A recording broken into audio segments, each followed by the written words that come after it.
પવિત્ર પુરુષોત્તમ માસની કથા શ્રી પ્રણવાનંદ સંસ્કૃત ભવન ખાતે કથાકાર શ્રી નિશિતભાઈ ઉપાધ્યાયના વ્યાસાસને ચાલી રહી છે. સત્સંગની પૂર્ણાહુતિ થતી નથી, પરંતુ આ પુરુષોત્તમ માસનો આવતીકાલે અંતિમ દિવસ છે. આપણે 29 દિવસ કથા સાંભળી અને કાલે 30મા દિવસે કથા સાંભળીને કૃતકૃત્ય થઈશું. આપણે જુદા જુદી કથાઓ દ્વારા એની અંદર સાંભળ્યું કે પુરુષોત્તમ માસની અંદર જે કોઈ એક પણ શ્લોક સાંભળવામાં આવે તો પણ આપણા અનંત પાપોનો ક્ષય થાય છે અને જે કંઈ પુણ્ય કરવામાં આવે એનું આપણને અનંત ગણું પુણ્ય મળે છે.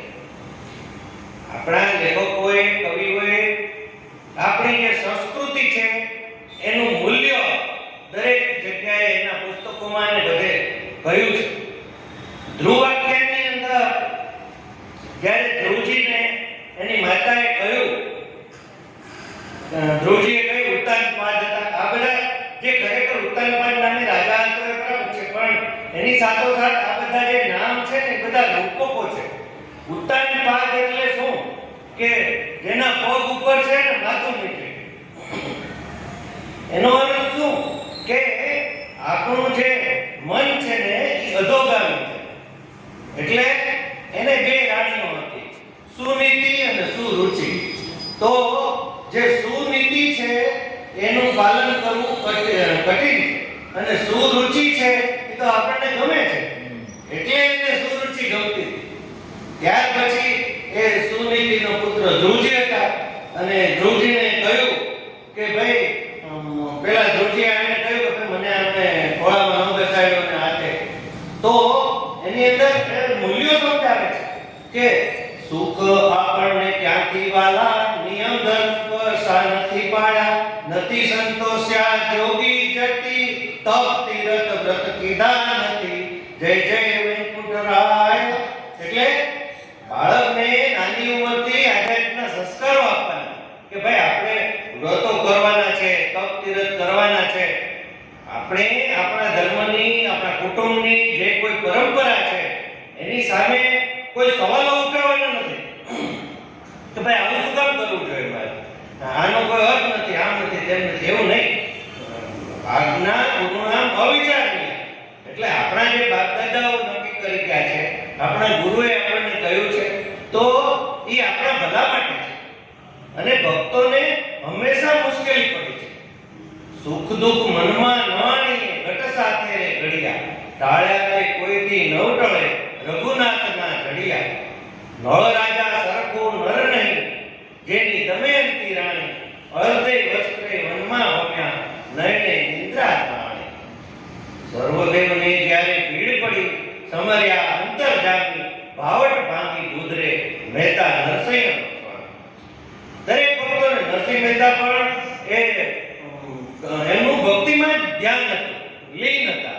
એટલે એમને પણ એમના ભાભીએ કહ્યું હતું કે ભાઈ તમે કઈ કમાવાનું કરો, આમ સૌ ભજન કર્યા કરશો તો નહીં ચાલે.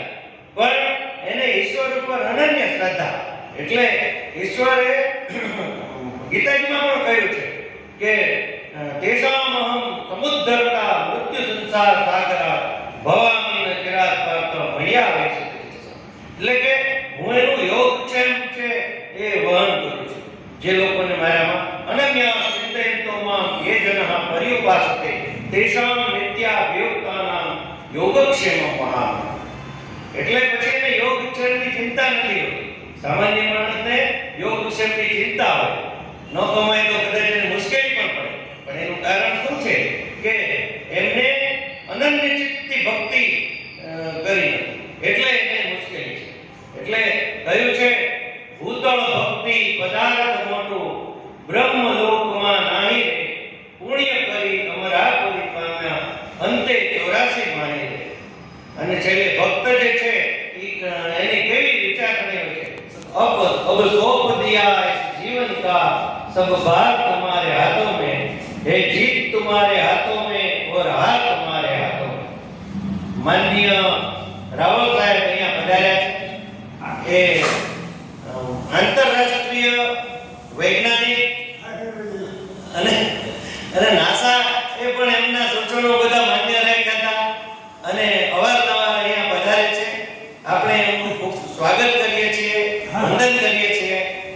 માનનીય રાવ સાહેબને વિનંતી કે તેઓ આપણને પ્રાસંગિક ઉદ્બોધન કરે. આજે છે શું પુરુષોત્તમ માસની કથા પુરુષોત્તમ માસની કથા ચાલુ છે અને આવતીકાલે લાસ્ટ ડે છે.